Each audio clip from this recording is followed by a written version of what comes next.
जांच कीजिए कि निम्नलिखित संख्याएं परिमेय हैं अथवा अपरिमेय। आपको कुछ संख्याएं दी गई हैं और आपको अपना दिमाग लगाना है और बताना है कि ये जो दी गई संख्याएं हैं ये परिमेय हैं या अपरिमेय हैं। तो जो पहला क्वेश्चन है इसका वो है √2 + 2 का होल स्क्वायर। इसको सॉल्व करो, बताओ कि जो आपको रिजल्ट मिला लास्ट में आंसर वो आपका परिमेय है या अपरिमेय है। तो आप क्या करेंगे, यहाँ पर जो लिखा है √2 + 2 का होल स्क्वायर, ये a + b के होल स्क्वायर के फॉर्म में। तो जो a + b का होल स्क्वायर फार्मूला होता है वो होता है a² + b² + 2ab। तो उसी पर इसको खोल देंगे। यहाँ पर a की वैल्यू √2 है, b की वैल्यू 2 है। तो आपको जब इसका एक्सपेंशन करना है तो जैसे a + b का होल स्क्वायर में आप बोलते हैं a² + b² + 2ab, तो आप लोग a और b के जगह पर √2 और 2 बोलेंगे। a के जगह पर √2 और b के जगह पर 2। तो जब हम बोलेंगे तो क्या आएगा, √2 का स्क्वायर प्लस 2 का स्क्वायर प्लस 2 इंटू √2 इंटू 2। तो √2 का स्क्वायर 2, 2 का स्क्वायर 4 और इसका इससे मल्टीप्लाई 2 2 4 4 √2। तो 2 और 4 क्या हो गया 6, 6 प्लस 4 √2। तो यहां पर हमने देखा कि 6 आपका परिमेय है, रैशनल नंबर है, और 4√2 और 4 भी आपका क्या है, रैशनल है, लेकिन इसके साथ में √2 है, यानी कि एक रैशनल है एक इरेशनल है, दोनों का गुणा हो रहा है। तो जब रैशनल और इरेशनल का गुणा होता है तो इरेशनल यानी कि अपरिमेय मिलता है। और आपके पास जो रिजल्ट आया फाइनली क्या आया, एक रैशनल और एक इरेशनल नंबर का सम योगफल आया। तो जब एक रैशनल में एक इरेशनल नंबर जुड़ता है तो जो रिजल्ट मिलता है वो क्या मिलता है, एक इरेशनल नंबर मिलता है। इसका मतलब है √2 + 2 का होल स्क्वायर कैसी संख्या है, परिमेय या अपरिमेय। तो क्या है, वो अपरिमेय है। ठीक है, अपरिमेय है। क्वेश्चन नंबर सेकंड में है 2 - √2 2 + √2। तो ये जो क्वेश्चन है ये a + b a - b के फॉर्मेट में है। तो a - b a + b का जो फार्मूला होता है a² - b² होता है। तो a की वैल्यू 2 है, 2 का स्क्वायर माइनस √2 का स्क्वायर, 2 का स्क्वायर 4 माइनस √2, √2 का स्क्वायर, रूट हट जाएगा 2 आएगा, तो 4 से 2 जाएगा 2, और जो 2 है वो क्या है, परिमेय संख्या है। और यहाँ पर भी इसको भी a + b के होल स्क्वायर पर ओपन कर देंगे तो √2 का स्क्वायर हो जाएगा प्लस √3 का स्क्वायर प्लस 2 इंटू √2 इंटू √3। तो √2 का स्क्वायर 2, √3 का स्क्वायर 3 प्लस 2 ऐसे रहेगा √2 √3। दोनों का ये जो रूट लगा स्क्वायर रूट है, दोनों का जो मतलब रेडिकल्स का पावर है उससे सेम है, इसलिए अंदर मल्टीप्लाई √6 हो गया। और 2 और 3 जब ऐड करेंगे तो ये क्या हो जाएगा 5 + 2 √6 हमें यहाँ से मिला। अब आपको मालूम करना है कि 5 + 2 √6 परिमेय है अथवा अपरिमेय। हाँ तो प्यारे बच्चों, यहाँ पर 5 परिमेय है और 2 √6 लिखा है। 2 भी परिमेय है, लेकिन जो √6 है, इस √6 को लिखा जा सकता है √2 गुणे √3। तो √2 अपरिमेय है, √3 अपरिमेय है, तो इन दोनों का जो गुणनफल आएगा √6 वो भी अपरिमेय होगा। और अपरिमेय का गुणा परिमेय से होता है तो रिजल्ट क्या है, प्रोडक्ट रिव्यू उसका अपरिमेय होता है। और अपरिमेय में फिर योगफल होगा परिमेय से, तो भी क्या हो जाएगा, ये एक अपरिमेय और एक परिमेय का योगफल करेंगे तो भी क्या हो जाएगा, अपरिमेय आ जाएगा। यानी हम फाइनली क्या बताएंगे कि 5 + 2 √6 जो मुझे प्राप्त हुआ है ये आपका अपरिमेय है। उसके बाद में जो क्वेश्चन नंबर 4 है, इसी 7 का ही एक पार्ट है, जिसमें 3 + √2 2 - √3 3 - √2 2 + √3 है। अब क्या करना है, इसमें भी आपको बताना है कि ये परिमेय है अथवा अपरिमेय। तो स्टूडेंट इस क्वेश्चन में 3 + √2 यहाँ पर है, और अगर आगे देखा जाए तो 3 + √2 नहीं बल्कि 2 + √3 है, और यहाँ पर देखा जाए तो उसका 2 + √3 और ये 2 - √3 है, और 3 + √2 और 3 - √2 है। तो हम क्या करेंगे, ये अगर इसको और इसको एक साथ लिख लेंगे तो ये a plus B A minus B के फार्मूले पर खुल जाएगा। तो इसको हम ऐसे ही करेंगे, 3 प्लस रूट 2 और ये हो गया, और इसके साथ इसको 3 माइनस रूट 2 और ये 2 माइनस रूट 3 और इसके साथ में इसको 2 प्लस रूट 3 को लिखेंगे। उसके बाद में ये a plus B A minus B A square minus B square हो जाएगा। तो इसका हम तो स्टूडेंट 3 का स्क्वायर 9 हो जाएगा और रूट 2 का स्क्वायर 2 हो जाएगा।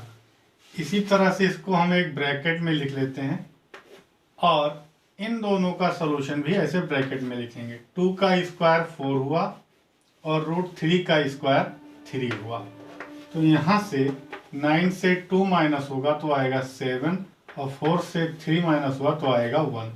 तो 7 का मल्टीप्लाई 1 में हुआ तो आया 7। और 7 क्या है ये सबको पता है। 7 क्या है?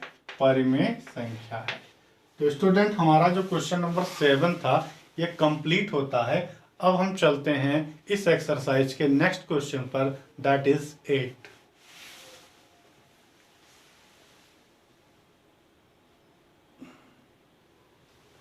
नीचे दिए गए कथन सत्य हैं या असत्य, कारण सहित उत्तर दीजिए।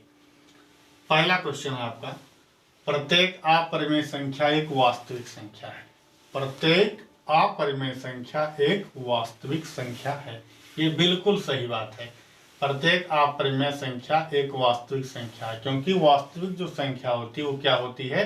वास्तविक संख्या की अगर परिभाषा के बारे में बात किया जाए तो वास्तविक संख्या, जिसको इंग्लिश में रियल नंबर कहते हैं, what is real number? Real number is that number which can be expressed on the number line. यानी कि वास्तविक संख्या वो सभी होती हैं जिनको नंबर लाइन पर रिप्रेजेंट किया जा सकता है। तो यहाँ पर क्या है? अपरिमेय संख्या जो होती है वो रियल नंबर का एक हिस्सा है, क्योंकि अपरिमेय संख्याओं को भी नंबर लाइन पर रिप्रेजेंट किया जा सकता है। तो ये आपका जो है ये इसका आंसर है सत्य।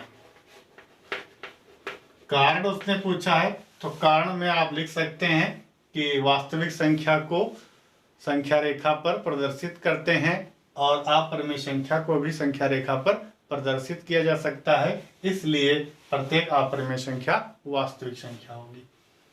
और क्वेश्चन नंबर 2 इसका है, सरल रेखा का प्रत्येक बिंदु अंडर रूट m के रूप का होता है जहां m एक प्राकृतिक संख्या है। सरल रेखा का प्रत्येक बिंदु, सरल रेखा ये हो गया और इसका प्रत्येक बिंदु 0 1 2 3, इधर माइनस में रहता है -1 -2। तो इसने कहा सरल रेखा का प्रत्येक बिंदु अंडर रूट m के रूप का होता है, यानी इसमें से ऐसा कोई बिंदु नहीं है जो कि रूट m के रूप का ना हो। तो m क्या है? m प्राकृतिक संख्या, यानी कि m क्या क्या हो सकता है? 1 हो सकता है, 2 हो सकता है, 3 हो सकता है, 4 हो सकता है, आगे और भी बहुत संख्याएं प्राकृतिक हैं जो कि हो सकती हैं। अब अगर अंडर रूट 1 के बारे में बात करें तो 1 होगा। अंडर रूट 2 आपका अपरिमेय संख्या होगा जिसका होता है वर्गमूल 1.41 समथिंग। अंडर रूट 3 का 1.73 ये भी अपरिमेय है और रूट 4 का वर्गमूल होता है 2।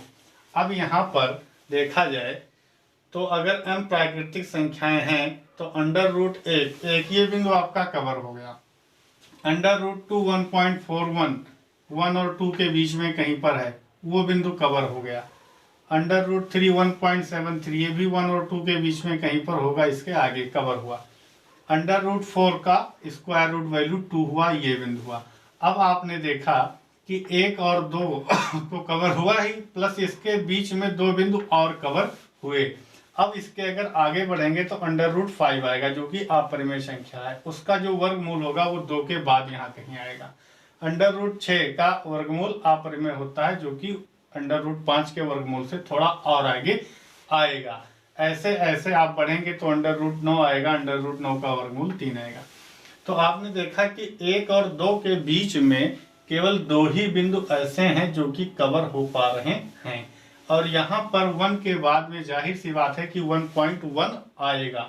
और 1.1 किस संख्या का वर्गमूल है आप जानिए। 1.1 जो है ये 1.21 का वर्गमूल है, यानी जब स्क्वायर रूट के अंदर 1.21 आएगा तब जो बिंदु 1.1 है वो इस संख्या रेखा पर कवर हो पाएगा। यानी कि अंडर रूट में 1.21 होगा तभी 1.1 कवर होगा। इसका मतलब है कि इसमें अगर प्राकृतिक संख्या नहीं है तो भी इसका बिंदु कवर किया जा सकता है 1.1 को। उसने कहा यह एक प्राकृत संख्या है, तो यहाँ पर देखो प्राकृत नहीं आया और ये बिंदु क्या है 1.1 को कवर कर रहा है, इसलिए कथन क्या है असत्य है। इसमें सरल रेखा का प्रत्येक बिंदु अंडर रूट m के रूप का होता है, जहां m एक प्राकृत संख्या। ये कथन आपका असत्य है, इसका आंसर आप लोग असत्य लिखिए।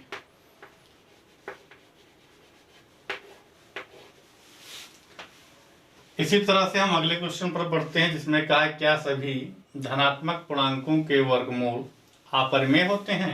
यदि नहीं तो एक ऐसी परिमेय संख्या के वर्गमूल का उदाहरण दीजिए जो एक परिमेय हो। तो आपने यहाँ पर देखा एक परिमेय है, दो परिमेय है, तीन परिमेय है, चार परिमेय है। जितनी संख्या मैंने इसमें लिखा है सब के सब क्या है परिमेय है। तो इन्होंने क्या कहा, क्या सभी धनात्मक पूर्णांकों धनात्मक पूर्णांकों कहा है, तो 1 2 3 4 ये आपका धनात्मक पूर्णांक ही है।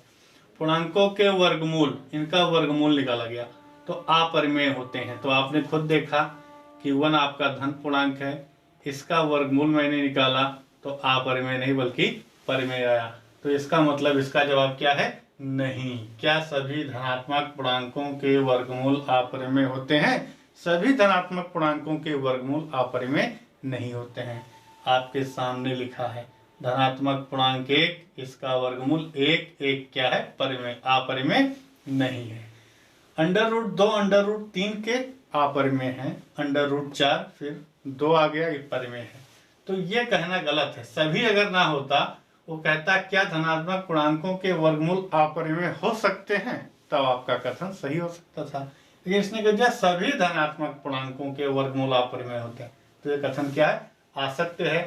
फिर उसने कहा यदि नहीं तो एक ऐसी परिमेय संख्या के वर्गमूल का उदाहरण दीजिए जो एक परिमेय है। तो उदाहरण 1 नहीं 2 आपके सामने मौजूद है, अंडर रूट 1 और अंडर रूट 4। तो यहाँ पर आप लिख लीजिए कि अगर सत्य असत्य के बारे में बात किया जाए तो यह कथन असत्य है, और उदाहरण के बारे में बात किया जाए तो उदाहरण आप बहुत दे सकते हैं। अंडर रूट 1 है, अंडर रूट 4 है, अंडर रूट 9 है। इन सभी का वर्गमूल जो आएगा वो क्या है अपरिमेय नहीं आएगा, परिमेय आएगा। तो स्टूडेंट क्वेश्चन नंबर 8 जो कि सत्य असत्य देखना था, आपको मैंने बहुत अच्छी तरीके से समझाया है। फिर भी अगर इन तीनों क्वेश्चन में से किसी भी क्वेश्चन में डाउट हो तो आप मुझे कमेंट करके बताइए। उस स्पेशल एक क्वेश्चन के लिए मैं दोबारा वीडियो आपके लिए ट्राई करूंगा।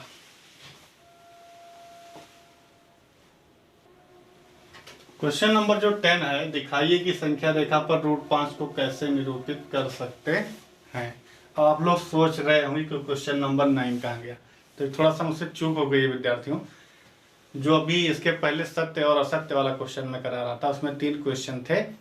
तो उसमें जो तीसरा क्वेश्चन था उसमें क्वेश्चन था कि प्रत्येक वास्तविक संख्या एक अपरिमेय संख्या होती है, कथन सत्य है या असत्य है। तो प्रत्येक वास्तविक संख्या अपरिमेय संख्या नहीं होती है, प्रत्येक वास्तविक संख्या में परिमेय और अपरिमेय दोनों आते हैं। तो ये कथन आपका असत्य है। मैंने इसके जगह पर क्वेश्चन नंबर 9 को करा दिया था नीचे, जिसमें पूछा था कि ऐसी परिमेय संख्या के उदाहरण दीजिए जिनका वर्गमूल परिमेय हो अपरिमेय ना हो। तो वो क्वेश्चन आप पहले ही सत्य असत्य वाले क्वेश्चन में ही सॉल्व कर चुके हैं, इसलिए सीधा क्या है क्वेश्चन नंबर 10 मैं आपको बता रहा हूं, जिसमें बताया गया है कि अंडर रूट 5 को संख्या रेखा पर कैसे निरूपित करेंगे।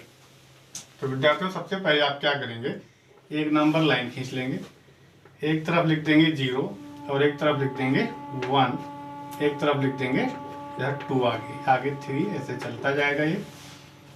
अब रूट में 5 है, इसको कैसे निरूपित करेंगे, 5 एक ये हो गया और इसके ऊपर एक परपेंडिकुलर खींच लेंगे जो कि 1 यूनिट का ये है तो 1 यूनिट का ये भी रहे, तो 1 ये और 1 ये।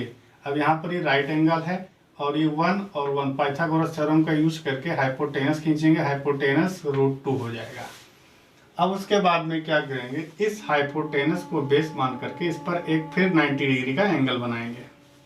ये 90 डिग्री का एंगल हो गया। अब उसके बाद में क्या करेंगे, ये जो परपेंडिकुलर बनाएंगे उसका भी लेंथ 1 रखेंगे, इसी के इक्वल, इसके इक्वल, और फिर इसको यहाँ मिला देंगे। तो ये फिर से एक समकोण त्रिभुज बन जाएगा जिसका बेस √2 है, लंब 1 है। तो अगर कर्ण निकालेंगे तो √3 आ जाएगा। उसके बाद में पुनः इस पर एक बार फिर से राइट एंगल बनाएंगे ऐसे, तो वो राइट एंगल बन गया यहाँ पर ऐसे, और इसको यहाँ से मैच करा देंगे। अब क्या है, ये 1 है, ये √3, ये हो गया आपका √4, दैट इज 2। अब उसके बाद में इस पर पुनः एक बार राइट एंगल बनाएंगे 1 का, और इस पर क्या यहाँ से मिला देंगे, तो ये हो जाएगा आपका √5। अब क्या होगा, √5 शो हो गया, लेकिन ये नंबर लाइन पर कहाँ होगा, तो ऊपर आपने शो किया √5 एक लाइन, तो इतनी ही बड़ी है, क्या इतनी ही बड़ी आपकी √5 होगी नंबर लाइन पर। तो क्या करेंगे, उसके लिए हम एक ले लेंगे कंपास, प्रोटेक्टर ले लेंगे। उसके बाद में हम क्या करेंगे, यहाँ से यहाँ तक का डिस्टेंस ले लेंगे प्रकार में, और उसके बाद में इधर एक कहीं आर्क लगेगा जो कि क्या होगा, 2 के आगे कहीं पर इसको काटेगा, जहां पर वो काटेगा वहीं पर आपका √5 होगा कंपास में। तो स्टूडेंट क्वेश्चन नंबर 10 जिसमें √5 को नंबर लाइन पर रिप्रेजेंट करना था, मैंने आपको बता दिया। आपका जो आर्क है यानी कि चाप ऐसे आकर के यहाँ पर काटेगा। तो अब हम चलते हैं अपने नेक्स्ट क्वेश्चन पर, क्वेश्चन नंबर 11 पर।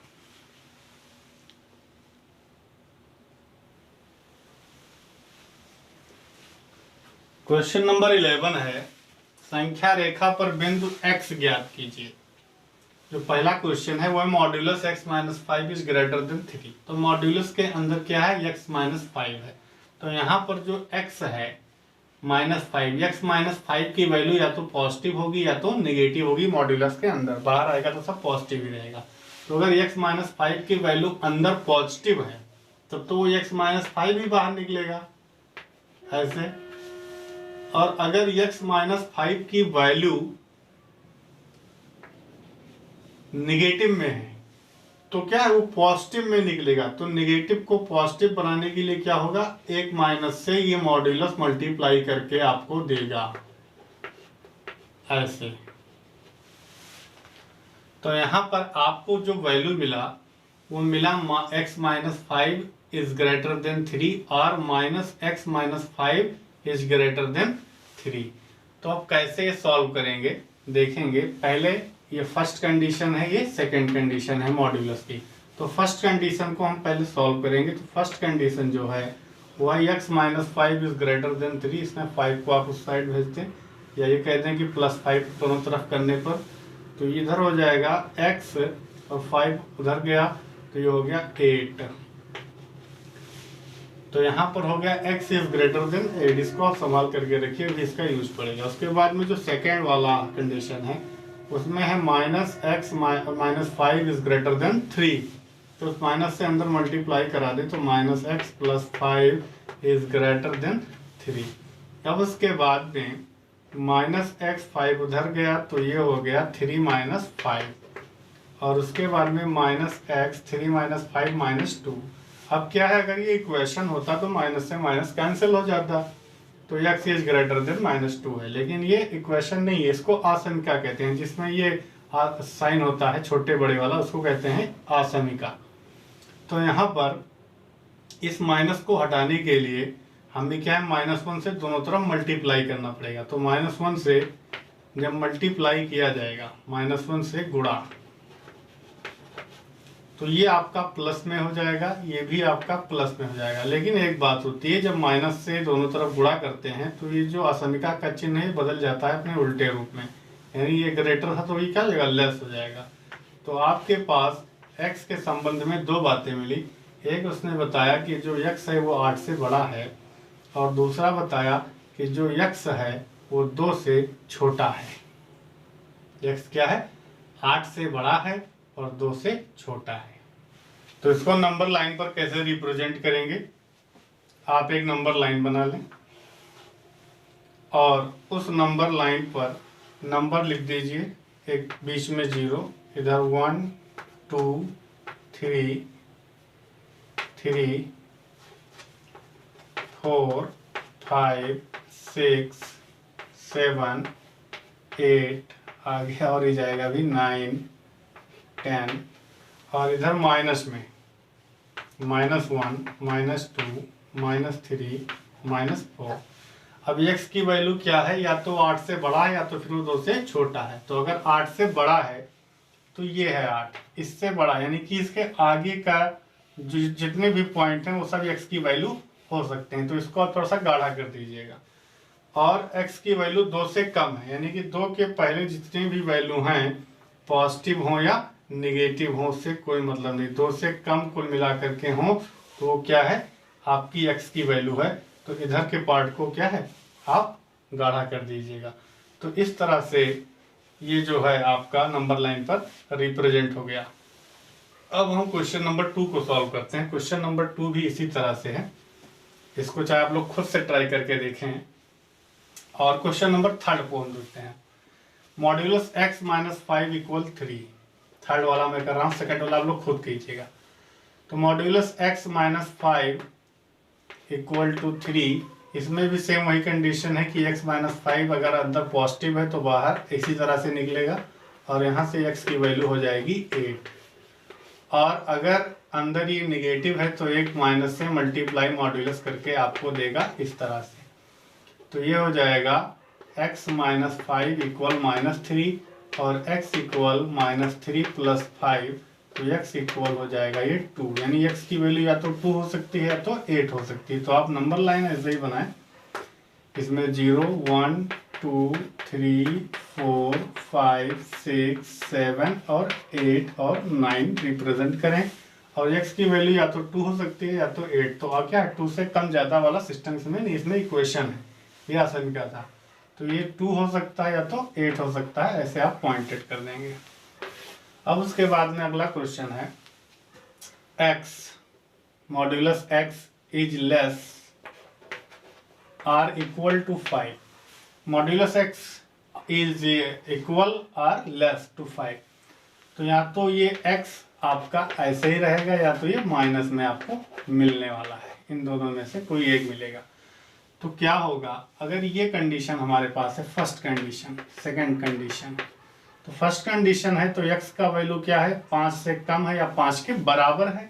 अगर ये वाला है तो इसमें आपको माइनस से मल्टीप्लाई करके पॉजिटिव करना पड़ेगा, तो ये साइन पलट जाएगा ऐसे। तो ये बता रहा है x की वैल्यू 5 से बड़ी है या 5 के बराबर है। आप तुरंत एक नंबर लाइन खींचें और उसमें 0 1 2 3 4 5 6 7, इसमें पहले उससे क्या कहा है, x की वैल्यू 5 भी है या 5 से कम है, इक्वल भी लगा है, छोटा चिन्ह भी है। तो 5 भी है यानी कि 5 हो सकता है ये, और 5 से कम भी हो सकता है। 5 से कम इधर आगे पूरा है, ये पूरा x की वैल्यू हो सकती है। इसके पीछे जहां तक ये 5 से कम है सारा इसी की वैल्यू है। और फिर अगले कंडीशन में उसने कहा है कि जो x की वैल्यू है 5 है और 5 से बड़ी भी हो सकती है, यानी x की वैल्यू इधर भी आगे पूरा हो सकता है। तो स्टूडेंट आई होप ये क्वेश्चन आपको समझ में आया होगा। एक क्वेश्चन मैंने आपके लिए दिया है, क्वेश्चन नंबर 2, इसको आप लोग खुद से ट्राई करें। जब तक आप खुद से नहीं करेंगे तो जान नहीं पाएंगे। और क्वेश्चन नंबर 11 कंप्लीट होता है, हम 12 पर चलते हैं।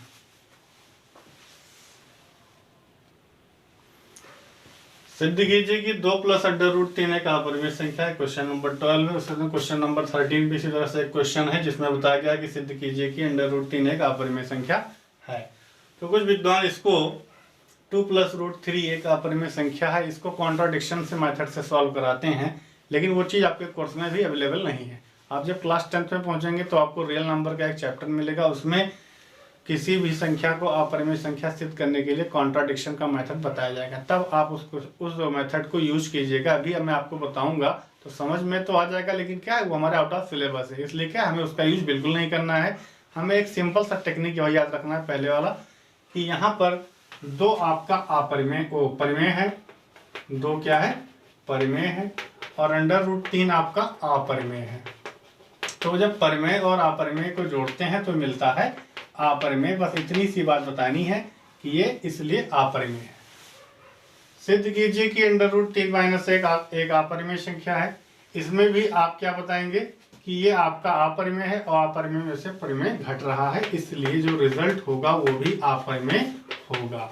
परिमेय में से घटा तो क्या मिला? अपरिमेय। तो स्टूडेंट क्वेश्चन नंबर 12, 13 बहुत इजी क्वेश्चन थे, सॉल्व हो गए। अब अपने क्वेश्चन नेक्स्ट पर चलते हैं, क्वेश्चन नंबर 14। क्वेश्चन नंबर 14 आपका है, सूत्र a माइनस बी का whole square equal to A square minus 2ab plus B square के प्रयोग से modulus a minus modulus b का होल स्क्वायर का प्रसार कीजिए और दिखाइए कि प्रत्येक दो परिमेय संख्याओं a और b के लिए 2 modulus a modulus b is less और equal to a square plus b square. इस संबंध में समता का चिन्ह कब आएगा? तो इस फार्मूले का यूज करके आपको इसका एक्सपेंशन करना है, ये संबंध लाना है, फिर उसके बाद में बताना है कि इस संबंध में समता का चिन्ह कब आएगा। तो आप क्या करेंगे? सबसे पहले इसका प्रसार करेंगे इस फार्मूले का यूज करके। तो आप लिखेंगे कि modulus a minus modulus b का होल स्क्वायर अगर करेंगे तो ये a और b क्या है? यहाँ पर परिमेय संख्या है, कोई भी परिमेय संख्या हो इसमें माइनस करेंगे फिर वर्क करेंगे तो क्या पॉजिटिव ही आएगा, और जो पॉजिटिव होता है वो 0 से बड़ा होता है या 0 के इक्वल हो सकता है। तो यहाँ पर इस तरह से हम लिखेंगे, उसके बाद में इसको a माइनस बी के होल स्क्वायर पर एक्सपेंड कर देंगे। तो ये हो जाएगा मॉड्यूलस a का स्क्वायर प्लस मॉड्यूलस b का square minus 2 modulus a modulus b is greater और इक्वल टू 0। उसके बाद में हम क्या करेंगे? -2 वाला जो है इसको यहीं पर रखे रहेंगे, modulus 2 modulus a modulus b। उसके बाद में इज ग्रेटर इक्वल टू 0 था, इन दोनों को उधर ले जाएंगे तो ये माइनस में हो जाएगा, माइनस मॉड्यूलस a का स्क्वायर माइनस मॉड्यूलस b का स्क्वायर। अब क्या है कि यहाँ पर माइनस दोनों तरफ है, -2 modulus a modulus b is greater equal to, इसमें से एक मॉड्यूलस कॉमन माइनस कॉमन ले लेंगे तो ब्रैकेट में आया मॉड्यूलस a का स्क्वायर प्लस मॉड्यूलस b का स्क्वायर। तो स्टूडेंट दोनों तरफ माइनस है, इधर का अगर माइनस हटाना है हमें तो क्या है? -1 से मल्टीप्लाई करना पड़ेगा। -1 से मल्टीप्लाई करने पर ये साइन आपका घूम जाएगा उस तरफ। तो -1 से गुणा करने पर, तो जब -1 से आप गुणा करेंगे तो ये हो जाएगा 2 modulus a modulus b equal modulus a का square plus modulus b square, जिसको आप a square plus b square भी लिख सकते हो।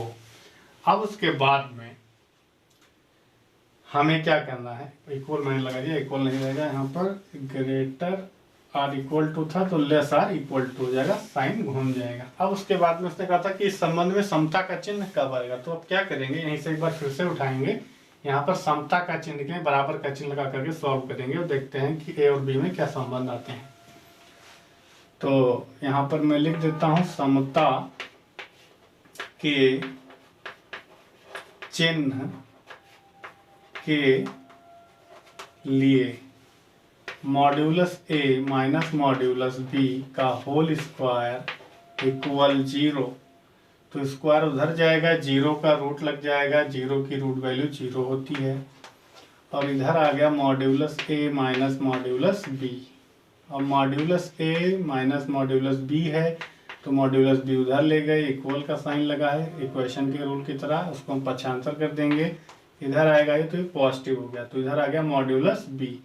तो modulus a equal modulus b। तो उसने पूछा था कि समता का चिन्ह कब आएगा, तो आप बताएंगे जब मॉड्यूलस a की वैल्यू मॉड्यूलस b के इक्वल होगा तब इस संबंध में समता का चिन्ह आएगा। तो स्टूडेंट क्वेश्चन नंबर 14 एकदम अच्छे से आपको समझ में आ गया होगा, खत्म होता है क्वेश्चन।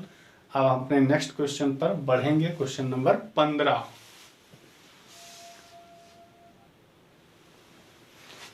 क्वेश्चन नंबर 15 है, सिद्ध कीजिए कि √5 माइनस √3 एक अपरिमेय संख्या है। तो इस क्वेश्चन को आप लोग खुद करिए, बहुत इजी क्वेश्चन है। आप बता दीजिएगा कि √5 एक अपरिमेय है, √3 भी एक अपरिमेय है, और दो अपरिमेय संख्याओं का अंतर भी अपरिमेय होगा।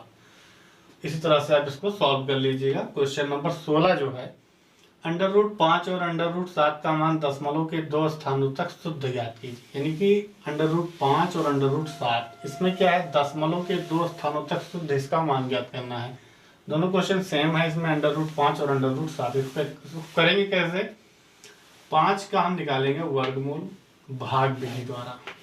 दशमलव के 2 स्थानों तक शुद्ध शुद्ध उसने कहा है, तो आपको 3 स्थान तक निकालना पड़ेगा। उसी तरह से 7 का भी निकालना पड़ेगा ऐसे।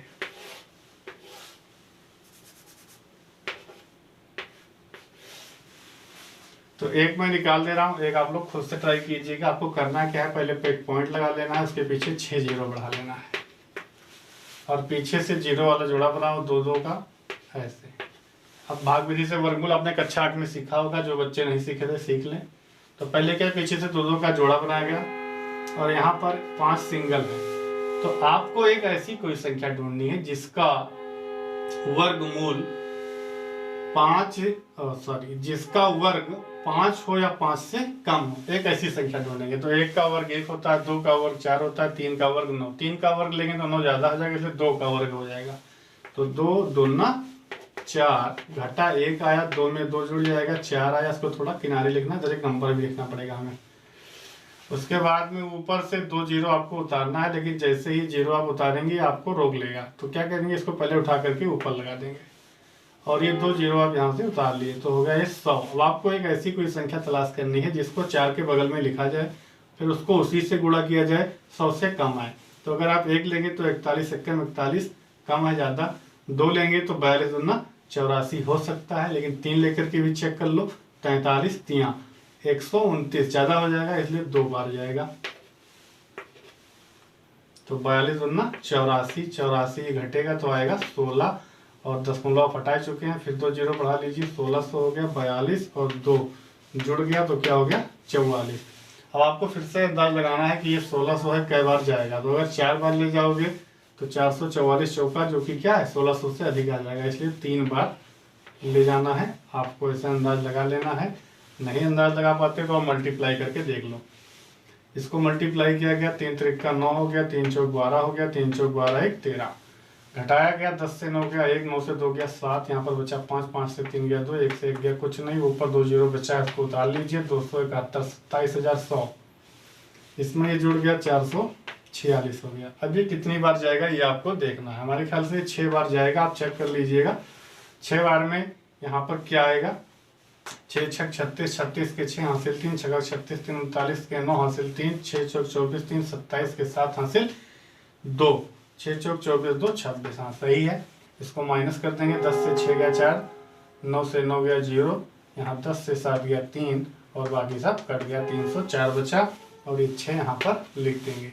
तो इसने कहा था कि दशमलव के 2 स्थानों तक शुद्ध शुद्ध ज्ञात कीजिए √5 का मान। तो √5 का मान आप 3 स्थान तक निकाले हैं, 2.236 आया है। अब आप क्या करेंगे, तीसरे नंबर को हटाएंगे। तो तीसरा नंबर अगर 5 है या 5 से बड़ा है तो उसको हटाने पर बगल वाले नंबर में एक प्लस करना पड़ेगा, और अगर 5 से छोटा है तो उसे केवल हटा देंगे, कुछ प्लस नहीं करना पड़ेगा। तो यहाँ पर देखा गया 6 5 से बड़ा है, तो क्या करेंगे 2 4 कर देंगे। तो ये आपका 2.24 √5 का मान दशमलव के 2 स्थानों तक शुद्ध मैंने निकाल दिया। इसी तरह से आप क्वेश्चन नंबर 7 को ट्राई कीजिएगा। क्वेश्चन नंबर 16 तक आपका ये एक्सरसाइज खत्म हो चुका है। अगले क्वेश्चन पर चलते हैं।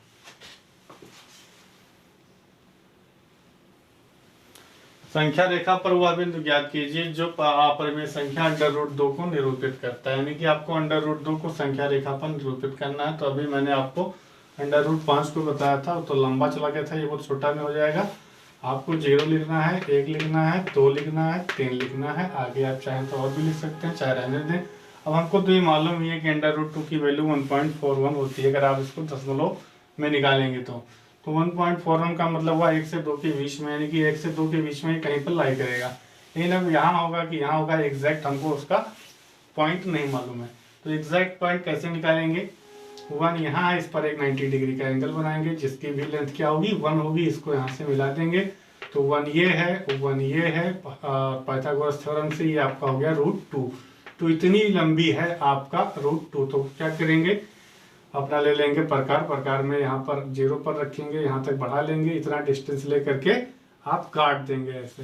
तो आपका क्या है, ऐसे कहीं आकर के प्रकार काट देगा और वहीं पर आपका √2 होगा। तो विद्यार्थियों क्वेश्चन नंबर 17 भी कंप्लीट हुआ। 18 जो है वो है क्यूब रूट 6 एक परिमेय संख्या नहीं है, सिद्ध करो। तो इस प्रकार का जो क्वेश्चन है, आपको क्वेश्चन इस तरह के हाई स्कूल में भी नहीं मिलेंगे। जो क्वेश्चन दे दिया है लेकिन आपके एक्सरसाइज में आ गया है, तो इसको समझाना मेरा काम है।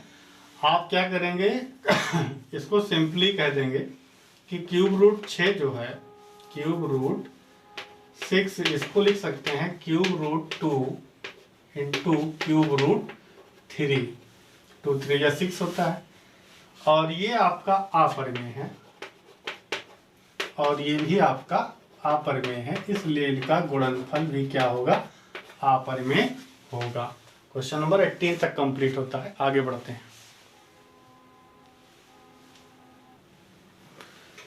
19 नंबर, बताइए नीचे दी गई संख्याएं कौन कौन परिमेय है और कौन कौन अपरिमेय। यानी आपको परिमेय और अपरिमेय छांटना है। तो यहाँ पर पहला जो क्वेश्चन है 2 - √5, मुझे तो नहीं लगता किसको बताना पड़ेगा, इस तरह से क्वेश्चन कई बार कर चुके हैं, तो आप लोग खुद कर लीजिएगा। और क्वेश्चन नंबर 2 है 3 + √23 - √23। अगर इसको सॉल्व करें, ब्रैकेट खोलो, तो ये प्लस में ये माइनस में दोनों सेम है, ये दोनों कट जाएगा और ये 3 केवल बच जाएगा। तो 3 आपका क्या है, परिमेय है। यहाँ पर आप लोग लिख लीजिएगा ये परिमेय है। उसके बाद में यहाँ से ये √7 कट जाएगा, तो 2/7 आया। 2/7 ये p/q के फॉर्म में है, इसलिए ये परिमेय है। और 1/√2 1 आपका परिमेय है, √2 अपरिमेय है। परिमेय में अपरिमेय से भाग हो रहा है, तो ये भी क्या है, आपका अपरिमेय है। और 2π आपका अपरिमेय है, और अपरिमेय में किसी से भी गुणा करो मिलेगा अपरिमेय ही। ये भी आपका कंप्लीट होता है। नेक्स्ट क्वेश्चन पर चलते हैं। क्वेश्चन नंबर 20, प्रत्येक को सरल कीजिए। इसके बाद में 2 क्वेश्चन और बचेंगे। आइए फटाफट खत्म करते हैं। पहला इसमें है सरल कीजिए, प्रत्येक को सरल करना है। 3 + √3 2 + √2 दोनों डिफरेंट ब्रैकेट हैं, इनको मल्टीप्लाई कर दें। तो 3 का 2 में मल्टीप्लाई होगा 6 आएगा। 3 का √2 में, तो 3 √2 आएगा। √3 का 2 में, तो ये हो जाएगा 2 √3, और √3 का √2 में तो हो जाएगा √6। यहाँ पर देखा गया 6 है और इसके साथ में कोई जुड़ने वाला नहीं है। ये सब भी डिफरेंट हैं, तो इसको क्या है, आगे और कुछ इसमें नहीं किया जा सकता है। इसका जो भी सिंप्लीफिकेशन होना था हो गया, यहीं पर इसका ये आंसर। और क्वेश्चन नंबर 2 है 3 + √3 3 - √3। दोनों ब्रैकेट हैं, सेम नंबर है, बस केवल प्लस माइनस का फर्क है। यानी कि a + b a - b के फॉर्मेट का है, तो a² - b² हो जाएगा। यानी कि 3 का स्क्वायर माइनस √3 का स्क्वायर, तो 3 का स्क्वायर 9, √3 का स्क्वायर 3, 9 से 3 गया 6। और क्वेश्चन नंबर 3 √5 + √2 का होल स्क्वायर, इसको a + b के होल स्क्वायर पर खोल देंगे। a की जगह पर √5, b की जगह पर √2। तो √5 का स्क्वायर प्लस √2 का स्क्वायर प्लस 2 × √5 × √2।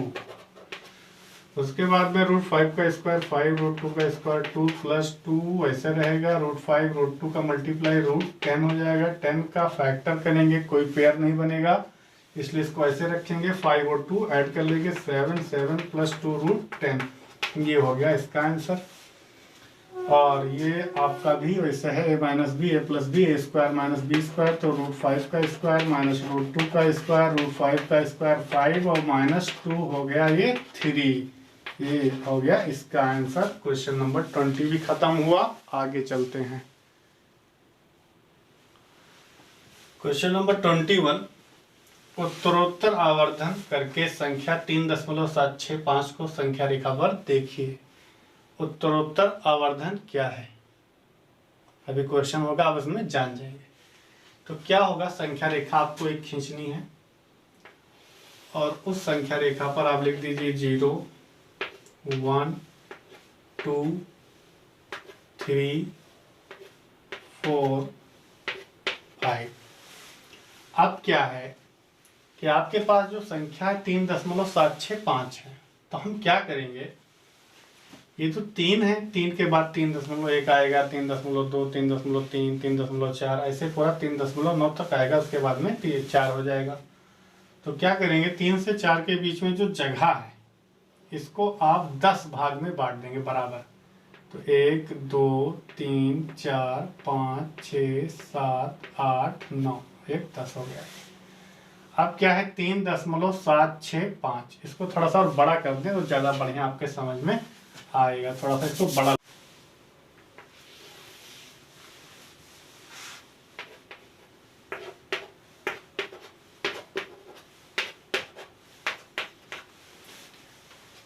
3 और 4 के बीच में जो जगह है इसको 10 बराबर भागों में बांट लीजिए। 1 2 3 4 5 6 7 8 9 हो गया।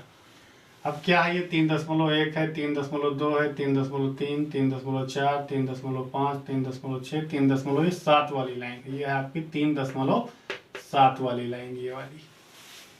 और इसके जस्ट बगल में जो लाइन है वो है 3.8 वाली।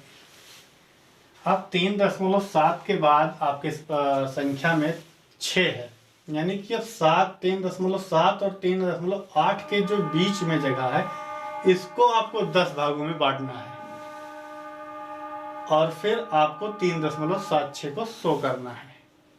तो अब क्या होगा, अब आप इतनी छोटी जगह को 10 इक्वल पार्ट में कहाँ बांट पाएंगे। इतनी बड़ी जगह को बांटने में तो मुश्किलें आ रही थी, अब इतनी छोटी जगह को बांटना है तो उसके लिए हमें क्या करना पड़ेगा, उत्तरोत्तर आवर्धन। उत्तरोत्तर आवर्धन क्या है, जैसे आप लोग कोई इमेज देखते हो, उसमें कोई अच्छी चीज़ आपको दिख जाती है, स्पष्ट नहीं दिखती है, आप क्या है उसको जूम कर लेते हो, तब उसको देखते हो। उसी तरह से क्या है यहाँ पर उत्तरोत्तर आवर्धन का मतलब जूम कर देना है आपको। इनके बीच में जो भी जगह है इसको थोड़ा और बढ़ा लो ऐसे। अब यहाँ से यहाँ तक ये आपका जगह हो गया। ये वाला जो पॉइंट है ये आपका 3.7 है और ये वाला जो पॉइंट है ये आपका 3.8 है। अब इसके बीच में जो जगह है इसको 10 बराबर भागों में बांट लीजिए फिर से। 1 2 3 4 5 6 7 8 9 10 हो गया। अब क्या है 3.76, 3.71 है, 3.72, 3.73, 3.74, 3.75, 3.76 वाला पॉइंट ये है और 3.77 वाला पॉइंट ये है। अब इसका फिर से आप लोग उत्तरोत्तर आवर्धन करेंगे और जो इसके बीच में ये जगह आया एक तरफ लिख देंगे 3.76, एक तरफ 3.77। इसके बीच के जगह को फिर से 10 इक्वल पार्ट में बांटेंगे। 1 2 3 4 5 6 7 8 9। तो क्या है, अब आपको 3.765 पर जाना है, वही आपका आंसर हो जाएगा। तो 3.761, 762, 763, 764, 765 ये आपका फाइनली पॉइंट मिल गया 3.765। तो यही उसने कहा था कि उत्तरोत्तर आवर्धन करके आप देखिए कि 3.765 कहाँ होगा। तो आपने देखा कि 3 और 4 के बीच में आपको 3.7 और 3.8 मिलेगा, उसके बीच में 3.76 आएगा, फिर 3.76 और 3.77 के बीच में जो जगह है उसको फिर 10 पार्ट में बांटेंगे तो आपको 3.765 मिल जाएगा। तो ये क्वेश्चन 21 कंप्लीट हुआ। क्वेश्चन नंबर 22 भी ऐसे ही है। उसमें क्या है, आपको उत्तरोत्तर आवर्धन करके देखना है, लेकिन इसमें दशमलव के बाद 3 अंक थे, उसमें 4 अंक है, यानी आपको वहां पर क्या है एक बार फिर से देखना पड़ेगा। तो चलिए इसको उतार लीजिए, फिर नेक्स्ट क्वेश्चन हम खुद आपको बताते हैं कैसे होगा। क्वेश्चन नंबर 21 लास्ट क्वेश्चन इस एक्सरसाइज का है, जिसमें कहा है 4 दशमलव स्थानों तक संख्या रेखा पर 4.26 बार को देखिए। 4.26 पर लगाए बार, यानी कि 2 6 बार 12 है। तो आपको क्या है 4 अंक तक देखना है। तो आप क्या करेंगे, एक संख्या रेखा ड्रा करें, यहाँ पर 0 1 2 3 4 और 5। अब ये 4.26 यानी कि 4 से बड़ा है, 4 से 5 के बीच में होगा। तो 4 से 5 के बीच में जो जगह है इसको 10 इक्वल पार्ट में बांटें। 1 2 3 4 5 6 7 8 9। अब क्या है 4.2 कहाँ होगा, ये 4.1 है, ये 4.2 है, ये आपका 4.2 हो गया, ये आपका 4.3 हो गया। अब क्या होगा, इसके बीच में जो जगह है उसको फिर से आपको 10 भाग में बांटना है। तो आप क्या करेंगे, उत्तरोत्तर आवर्धन करेंगे और इनके बीच में जो जगह आपको मिला इसको 10 इक्वल पार्ट में फिर से बांटिए। ये आपका पॉइंट 4.2 हो गया और ये आपका पॉइंट 4.3 हो गया। तो 1 2 3 4 5 6 7 8 9 10 पार्ट हो गए। अब 6 पर चलना है तो 4.21 4.22 4.23 24 ये हो गया। ये आपका 4.26 और इसके बगल वाला ये वाला पॉइंट 4.27 है। फिर से इसका आप उत्तरोत्तर आवर्धन करेंगे तो ये आपका 4.26 और ये आपका 4.27 हुआ। इसके बीच में जगह है जो 10 पार्ट में फिर बटेगी। तो 1 2 3 4 5 6 7 8 9। अब क्या करेंगे, 4.26 के बाद फिर 2 है तो 4.262 तक। तो 4.261 और 4.262 262 पर ही चलना था। तो 4.262 ये हो गया और ये जो है ये है आपका 4.263। फिर से इसको जूम कर दीजिए और अब इसके बीच में जो जगह है इसको आप लोग फिर से 10 पार्ट में बांटिए। 4.262 और 4.263। तो 1 2 3 4 5 6 7 8 9। अब इसमें 4.26 तो हो गया है 4.2626। तो 4.26 1 2 3 4 5 6 यहाँ पर आपका पॉइंट है 4.2626। उत्तरोत्तर आवर्धन करके मैंने देख लिया कि 4.2626 कहाँ पर होगा। तो आई होप स्टूडेंट आपको ये एक्सरसाइज बहुत अच्छे से समझ में आया होगा। तो स्टूडेंट अगर वीडियो अच्छी लगी हो तो उसे लाइक करें, अपने दोस्तों के पास शेयर करें, लेकिन शेयर उनके पास करें जिनको पढ़ना लिखना हो। किसी ऐसे व्यक्ति के पास ना शेयर करें जिसके लिए क्या इस वीडियो की कोई वैल्यू ही ना हो। जो पढ़ेगा क्लास 9th का स्टूडेंट होगा उसके पास आप लोग शेयर करें और सब्सक्राइब करना बिल्कुल ना भूलें। और ऐसे ही अपना प्यार बनाए रहें जिससे कि ऐसे ही मैं आप लोगों के लिए रोमांचक वीडियो लाकर आता रहूं।